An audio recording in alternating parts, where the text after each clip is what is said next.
आज की कक्षा में आप सभी का स्वागत है। आज हम पढ़ने जा रहे हैं फ्यूचर परफेक्ट टेंस। चलते हैं, सीखते हैं फ्यूचर परफेक्ट टेंस। तो देखिए, पहले इसकी सिंपल चीज़ों को जानते हैं, ठीक है। तो देखिए, इसमें देखिए, जैसे हमने कहा कि मैं लिख चुकूँगा, मैं लिख चुकूँगा। अब देखिए, यहाँ इसके पहचानने की विधि क्या है कि फ्यूचर परफेक्ट टेंस हम पहचानेंगे कैसे। तो जिस वाक्य के अंत में, जिस सेंटेंस के अंत में, एंड में चुकूँगा, चुकेंगे, चुकेगी, चुकोगे, लूँगा, लूँगी, ये आदि शब्द आते हैं, तो वहाँ आप जान जाइए वो फ्यूचर परफेक्ट टेंस का वाक्य है, ठीक। तो एक सेंटेंस लेते हैं, एक वाक्य लेते हैं हम लोग। हमने कहा कि मैं लिख चुकूँगा, ठीक है, मैं लिख चुकूँगा। तो यहाँ देखिए, होता क्या है कि आई वी के साथ, आई हो वी हो, के साथ सहायक क्रिया, सहायक क्रिया यानी हेल्पिंग वर्ब, किसका प्रयोग होता है? शैल का।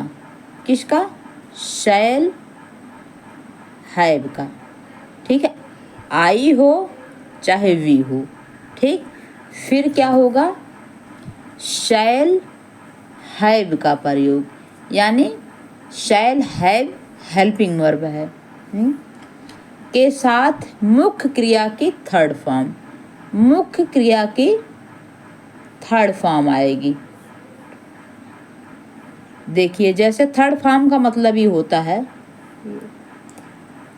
फर्स्ट फॉर्म लिखने का क्या है? राइट है। सेकंड फॉर्म क्या है आपका? रोट है। और थर्ड फॉर्म आपका क्या है? रिटन है, ठीक। तो यही आपकी थर्ड फॉर्म आएगी, रिटन। तो प्लस क्या हो जाएगी आपकी? वर्ब की थर्ड फॉर्म, यही है, ठीक है। इसी के बेस पे आपको इस टेंस को करना है। आई हो वी हो plus shell have, helping verb shall have का प्रयोग, फिर प्लस वर्ब की थर्ड फॉर्म। अब देखिए, वाक्य हमने बनाया, मैं लिख चुकूँगा। अब इसी के बेस पे हम लोग बनाएंगे, इसी के बेस पे चलते हैं, ठीक। पहले मैंने क्या किया? मैं का क्या हो जाता है? आई। आई क्या है? फर्स्ट पर्सन है। देखिए, 3 पर्सन होते हैं, फर्स्ट पर्सन, सेकंड पर्सन और थर्ड पर्सन। अब हम किसकी बात कर रहे हैं? फर्स्ट पर्सन की। आई, आई का मतलब मैं, यू का मतलब तुम, और ही का मतलब वह। तो आई मैं हूँ फर्स्ट पर्सन, यू तुम हो सेकंड पर्सन, और हम दोनों के जो यहाँ मौजूद नहीं है, ही, वह, वो क्या है? थर्ड पर्सन आपका, ठीक है। तो यहाँ हम लोग बात किसकी कर रहे हैं? फर्स्ट पर्सन की। तो देखिए, आई, अब हेल्पिंग वर्ब क्या है? हेल्पिंग वर्ब आपका है शैल हैव, शैल हैव। इसके बाद क्या बताया गया है? क्रिया लगानी है, वर्ब लगाना है। वर्ब की कौन सी फॉर्म लगानी है? वर्ब की थर्ड फॉर्म लगानी है, ठीक है। तो यहाँ जो है राइटन लिख देंगे, ठीक है। थर्ड फॉर्म क्या हो जाएगा? राइटन हो जाएगा, ठीक। तो ये आपका बन गया I have, I shall have written, ठीक। अब आगे देखिए, बिल्कुल उसी नियम पे काम करेंगे। हम लिख चुकेंगे, हम लिख चुकेंगे, हम अपने आप को ही फर्स्ट पर्सन में आ रहा हम। अब देखिए, हमने कहा हम लिख चुकेंगे, ठीक, आ गया। अब देखिए, हमने बताया वी लगेगा, हम का वी होगा और इसके बाद हेल्पिंग वर्ब क्या हो जाएगा, शैल हैव। ठीक है, शैल हैव। इसके बाद क्रिया की थर्ड फॉर्म, वर्ब की थर्ड फॉर्म राइटन। ठीक है, तो हम लिख चुकेंगे आई वी शैल हैव रिटन। ठीक, इसको रिटन ही बोलेंगे, राइटन नहीं या कुछ ऐसा नहीं बोलेंगे। ठीक, आगे देखिए फिर क्या कह रहे हैं ये, आई वी के अतिरिक्त अन्य सब कर्ताओं के साथ सहायक, कर्ता यानी सब्जेक्ट, कर्ता यानी सब्जेक्ट, सब्जेक्ट यानी जैसे आई वी ही सी इट या किसी का नाम, ये सब सब्जेक्ट है। ठीक, सहायक क्रिया यानी हेल्पिंग वर्ब विल हैव के साथ मुख्य क्रिया की थर्ड फॉर्म आती है। तो सेंटेंस के माध्यम से हम लोग देखते हैं। सेकंड पर्सन तुम का देखते हैं। जैसे हमने कहा तुम लिख चुकोगे, तुम लिख चुकोगे, कह दिया हमने ना, तुम लिख चुकोगे। यह आपका सेकंड पर्सन है, यह आपका क्या है, सेकंड पर्सन है, तुम लिख चुकोगे। इसके लिए देखिए क्या करेंगे, सब्जेक्ट प्लस विल हैव, इसके बाद वर्ब की थर्ड फॉर्म लगाएंगे, थर्ड फॉर्म। ठीक है, यही इसका शॉर्टकट तरीका है, subject will have plus verb की थर्ड फॉर्म। अब इसके माध्यम से हम वाक्य को बनाएंगे। देखिए यहाँ तुम लिख चुकोगे, तो पहले यहाँ सब्जेक्ट है, सब्जेक्ट क्या है, यू है। फिर हेल्पिंग वर्ब क्या है, विल हैव, यहाँ विल हैव लगा दिए। ठीक है, फिर क्रिया क्या है आपकी, लिखना का थर्ड फॉर्म रिटन है, तो हमने यहाँ रिटन लगा दिया। ठीक, ये हो गया आपका। अब यही देखिए हमने कह दिया कि तुम चाहे आप, देखिए चाहे तुम हो चाहे आप हो, यू ही लगेगा। ठीक, तो तुम लिख चुकोगे तो यू विल हैव रिटन, तुम लिख चुकोगे। ठीक, फिर आगे देखिए, अगर इसी को हमें थर्ड पर्सन में बनाना है, तो थर्ड पर्सन में बनाना है तो वही बिल्कुल वही एक ही नियम फॉलो होगा, पहले सब्जेक्ट फिर विल या सैल का प्रयोग करके, हैव का विल या सैल एक साथ नहीं होगा, आई वी के साथ क्या हो जाएगा, आई वी के साथ सैल का प्रयोग, और यू ही सी इट के साथ विल का प्रयोग। ठीक है, इसके बाद हैव आएगा और क्रिया की वर्ब की थर्ड फॉर्म। तो देखिए हमने सब्जेक्ट ले लिया ही, और यहाँ लगेगा ही के साथ क्या आएगा, विल और हेल्पिंग वर्ब होता है साथ साथ विल शैल। ठीक है, विल शैल राइटन। ठीक है, रिटन। तो हो गया, वह लिख चुकेगा, वह लिख चुकेगा। ठीक है, वह लिख चुकेगा। अब जैसे हमने कहा कि वे लिख चुकेंगे, बिल्कुल सेम वही नियम काम करेगा, वही रूल काम करेगा। ठीक, क्या हो जाएगा, दे, वे के लिए क्या हो जाएगा, दे विल हैव। ठीक है, रिटन। ठीक, ये हो गया आपका। एक देखिए इस टेंस की एक वो है कि इस टेंस में yesterday का प्रयोग नहीं होगा। कल के लिए कल, तो yesterday का प्रयोग नहीं होगा। तो प्रयोग क्या होगा कल के लिए? tomorrow का। किसका प्रयोग होगा? tomorrow का। तो देखिए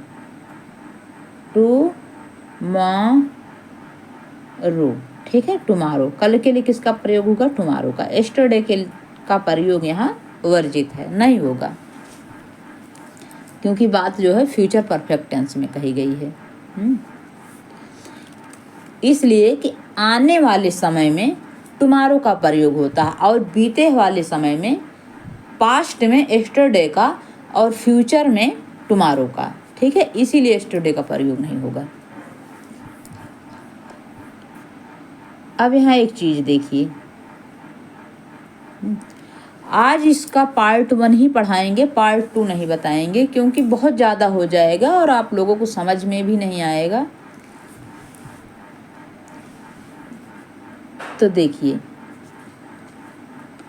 जैसे हमने यहाँ लिया है कि इस टेंस के वाक्यों के अंत में लूँगा, चुकूँगा, चुकेगा, चुकेगी, चुकेंगे आदि शब्द आ रहे हैं, ठीक है, अंत में। अब यहाँ देखिए, इसमें ये आ गया। यहाँ आपने देखा कि कॉम्प्लेक्स सेंटेंस, कॉम्प्लेक्स सेंटेंस का मतलब होता है मिश्रित वाक्य, जो 2 या 3 वाक्यों से बने होते हैं सेंटेंस से, उसे हम मिश्रित वाक्य कॉम्प्लेक्स सेंटेंस कहते हैं, कॉम्प्लेक्स सेंटेंस कहते हैं, ठीक है। सामान्यतः जनरली इस टेंस में होते हैं। कभी कभी सिंपल सेंटेंस यानी सामान्य वाक्य के इस टेंस में प्रयुक्त होता है। सिंपल सेंटेंस के वाक्य भी इस टेंस में प्रयोग होता है। तो देखिए, अब तक तो सिंपल सेंटेंस ही तो पढ़ा रहे थे। तो देखिए, हाँ, जैसे यहाँ आया, एक मिनट, जैसे यहाँ आया कि मैं, एग्जाम्पल इसका देखिए, मैं इस पुस्तक को सूर्य अस्त होने से पहले पढ़ चुकूंगा, हमने कहा, ठीक है। तो देखिए क्या हम लगा है पहले, आई शैल हैव, हमने बताया आई के साथ शैल हैव का प्रयोग होगा हेल्पिंग वर्ब का, ठीक है। इसके बाद क्रिया की थर्ड फॉर्म, फिर क्या है, दिस बुक, दिस बुक। तो पहला वाक्य तो हो गया कि मैं यह पुस्तक पढ़ूंगा, मैं यह पुस्तक पढ़ूंगा। लेकिन दूसरा वाक्य क्या हो गया, बिफोर द सनसेट, बिफोर पहले सनसेट, सूर्य अस्त, सेट माने अस्त होना, सूर्य के डूब जाने, अस्त हो जाने, उसको डूबना कभी सूर्य को नहीं बोलते, अस्त, अस्त शब्द का प्रयोग करते हैं। तो सूर्य के अस्त होने से पहले, ठीक है।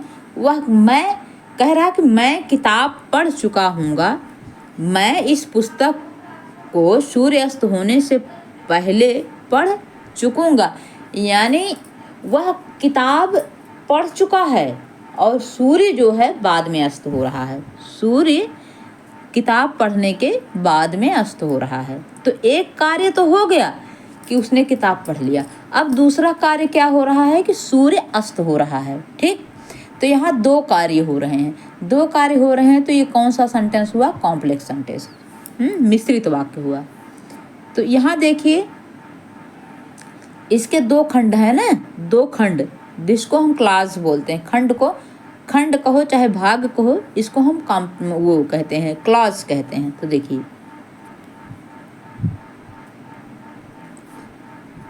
पहला क्लास देखिए, I shall have read this book, I shall have read this book, ये कौन सा क्लास है, प्रिंसिपल क्लास, ये मुख्य कार्य है उसका, प्रिंसिपल क्लास यानी मुख्य उपवाक्य है, ठीक है, उपवाक्य खंड है, ये भाग है। क्योंकि सूर्य अस्त तो अपना अस्त तो होगा ही, सूर्य तो रोज आएंगे रोज जाएंगे, लेकिन विशेषता इसकी ये क्या कह रहा है कि I shall have read this book, कि सूर्य अस्त होने से पहले उसने किताब पढ़ ली। तो पहला कार्य, जो कार्य पहले हो जाए उसको पहले लिखेंगे, जो कार्य बाद में हो उसको हम बाद में कर देंगे। ठीक, तो ये कार्य हमारा किताब पढ़ने का पहले हो चुका है, इसके बाद सूर्य अस्त हो रहा। तो ये देखिए विशेषता है कि सूर्य अस्त होने से पहले पढ़ लिया। तो ये इसीलिए एडवर्ब माने विशेषण होता है, एडवर्ब क्लॉज, इसीलिए ये जो है विशेषण खंड है, विशेषण भाग है। ठीक है, इसको एडवर्ब इंग्लिश में क्या कहते हैं हम, एडवर्ब क्लॉज। ठीक,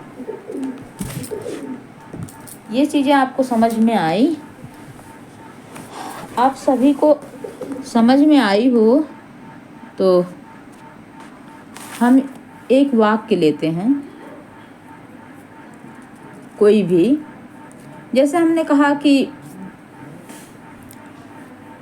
मैं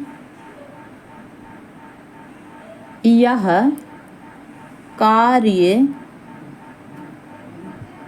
दोपहर से पहले कर लूँगा। देखिए एक वो है कि मैं इस काम को करूँगा तो, लेकिन एक दोपहर यानी दोपहर तक मैं इस कार्य को कर लूँगा। ठीक है, तो देखिए, तो I shall have helping verb, done माने किया, कर लूँगा। यह कार्य दिस वर्क कब कर लूँगा, बिफोर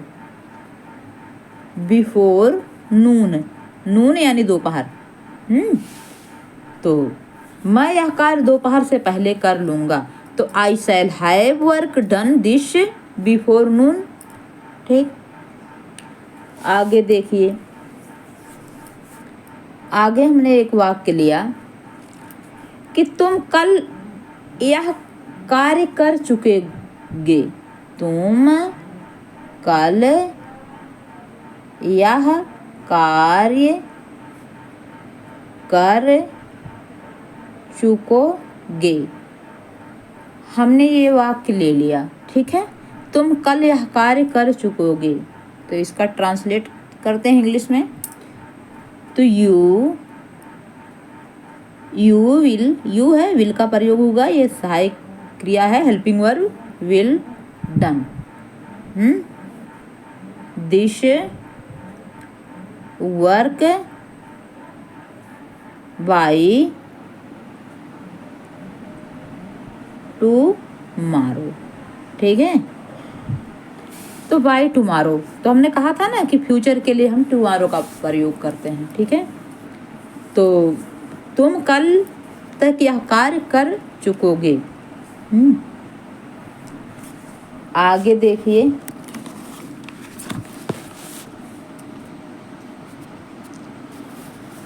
जैसे हमने कहा तुम यह समाचार पहले ही सुन चुके होंगे। मैंने कहा कि तुम यह समाचार, समाचार पहले ही सुन चुके होंगे। ठीक, मैंने कह दिया। तो अब देखिए क्या करेंगे, पहले subject, you will have, already क्या है, ऑलरेडी। ठीक है, हियर्ड,